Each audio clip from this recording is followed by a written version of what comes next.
Well, like I said, he wants the short version, and a lot of this stuff is going to be very, very, very condensed.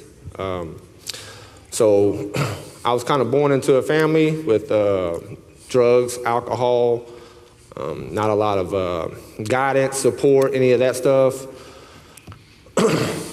And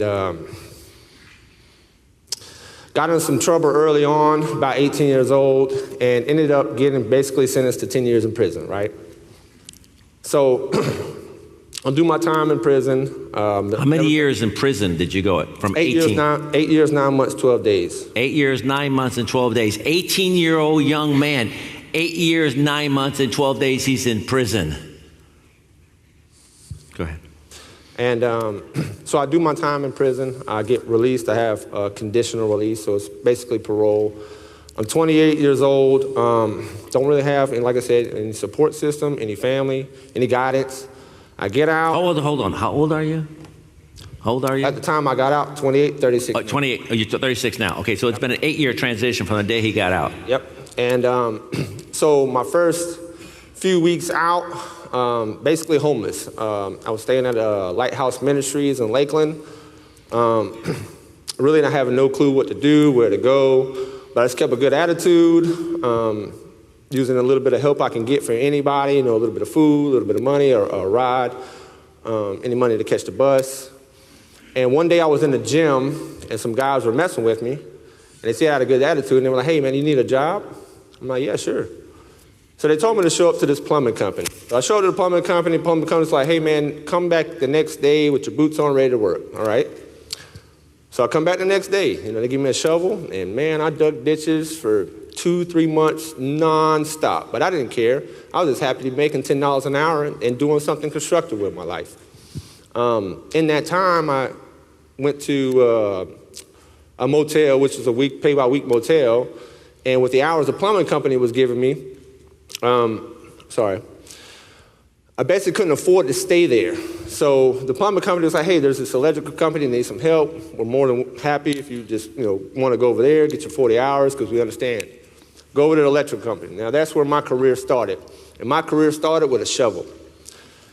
I went over there, they gave me a shovel. They said, hey, man, you're going to be out here digging parking lot lighting. So for months on end, I was outside. Rain, the heat, didn't matter. I was out there digging ditches for raceways and lighting and whatever you could think of. So over time, just working my butt off, keeping a good attitude, I started kind of moving inside, like on those rainy days. And, guys would give me a little task to do. And they would say, hey, take these couple boxes and put them on the wall. Measure them like this, level them off. Okay, do it, boom, done. Walk back up to them. All right, what do you need next? Oh, you done? Normally they're used to, giving the guys tasks like that for the helpers, and that's the lesson you'll see them for the rest of the day. Not me. I'm here to work. I'm not here just for the hourly. So, hey, take these boxes. Hey, take this MC cable. Oh, you know what? Oh, man, this guy's tall. Hey, man, maybe. Where do you think in a condo you're putting this guy when it goes to trim? When I had my 6'7" guy when I was a foreman, guess what? He's just on the ground with something, guys. Boom. Boom. Instead of that ladder messing around with two little guys running around. This guy works. Mario and I, right? I don't think so. This guy works his butt off. He's pretty smart, man. This guy's tall, man. Well, we got this figured out. Let's put him in these residential homes, right? Let's get him pulling wire in these track homes with these 8-foot ceilings, Everybody else is 6-foot to 4-foot ladders. Me, I don't need a ladder, right? And so, yeah, that was working out marvelous, right? So some of the guys were kind of messing up some of the houses. And one day the boss approached me and said, hey, man, would you like to be a foreman over one of these, right? I'm like, heck yeah, man. So that night I took those same exact plans. Those plans were custom home plans. They normally took a crew of 3 guys 5 days. It was me at 29 with a helper that was in his late 50s. I took those plans home.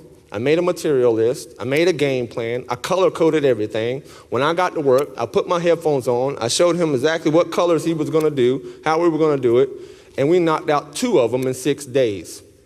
Normally it was taking 3 guys 5 days.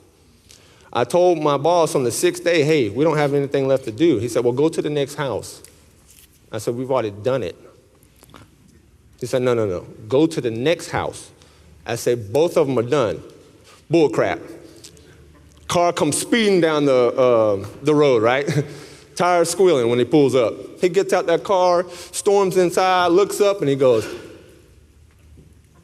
you're going to be the reason why my company goes to the next level. I'll never forget that. He shook my hand. He looked. It wasn't just the fact that I did it, but it was the quality that I did it in.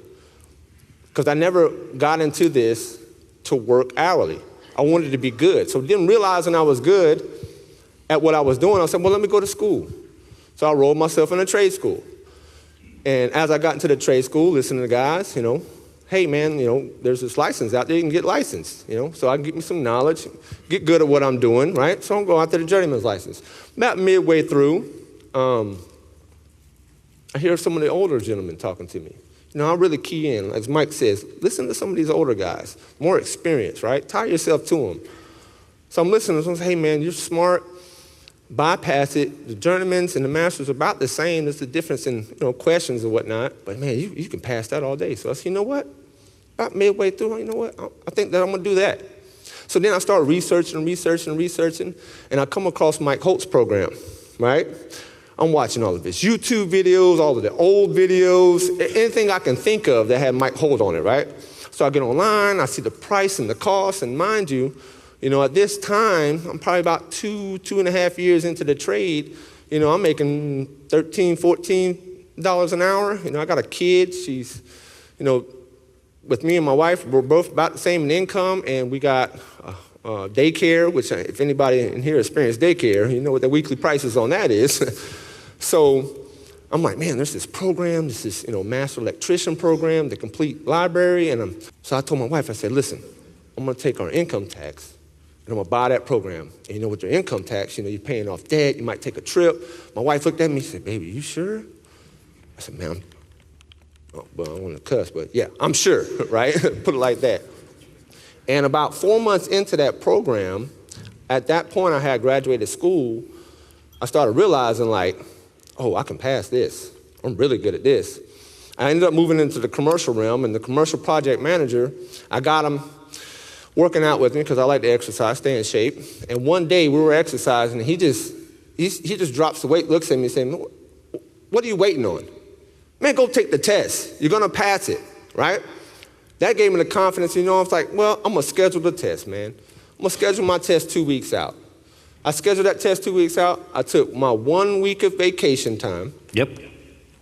And I took the other week, and I did not leave my dining room table. If anybody else wants to see this, I got plenty of photos on my phone to prove I did not leave that dining room table for 2 weeks. I walked into that test. I took the ER first. The ER test was 3 hours, 80 questions, right?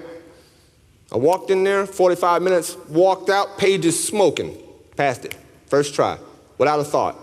A month later, I got an email asking would I like to be an inspector for the city of Haines City. I accepted, got there.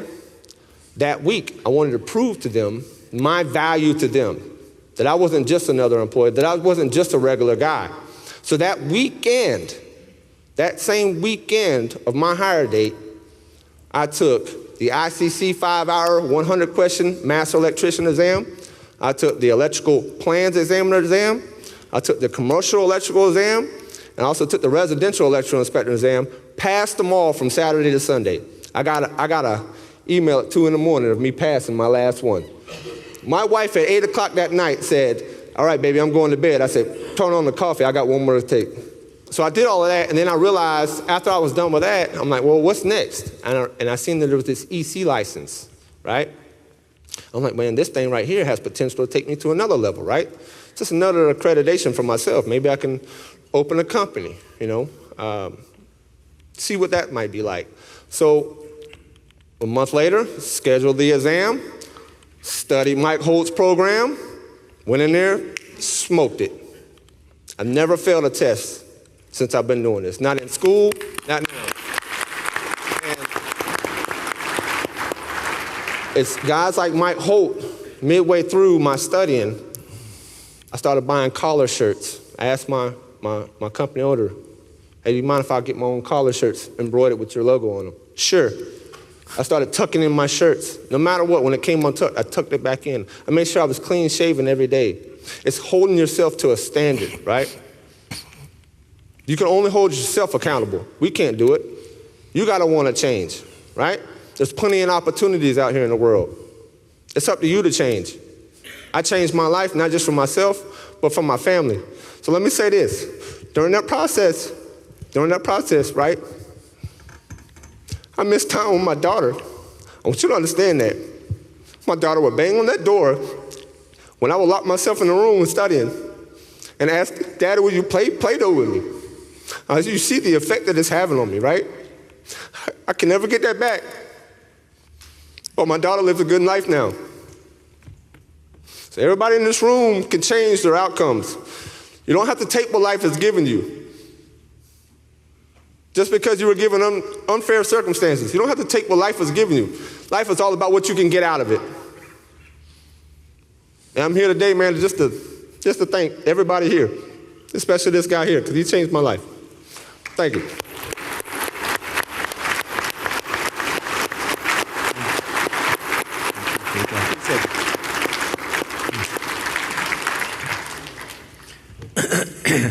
Great job, man. Great job. If you were here yesterday,